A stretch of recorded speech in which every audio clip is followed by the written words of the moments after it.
let's get into our stories. And the very first story, some news from HD0. A new HD0 video transmitter has been released.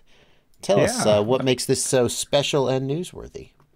Yeah, so this is the HD0 Race V3, and I think this is going to be what most racers have been asking for a while. This is sort of the ultimate conclusion to what people have been hoping for.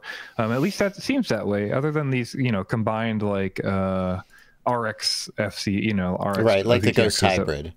Yeah, but this is real close to what I think people are going to want. So this is 5.5 grams. This is super small, 28 by 32 actual size, so width of only 28 millimeters. Wow. And works on a 5-volt 1.5 amp regulator. Oh, well, that's not bad. A lot of 5-volt regulators will be able to handle that.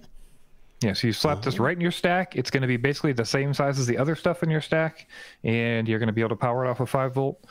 Or your 12-volt that you've got maybe for your digital VTX solution. Yeah, because it's 4 volts up to 12 volts. I see. 12. Yeah, so that's good. A lot of times you'll see like 7 volts up to 25 volts, and like, well, if I only have a 5-volt regulator, which is it does happen, so it's nice that this is going to be able to do that. It's the Race VTX, but it'll still presumably work with the 90 FPS camera that all the racers love, right? Yeah, yes, it will. Okay, that's fantastic. Absolutely.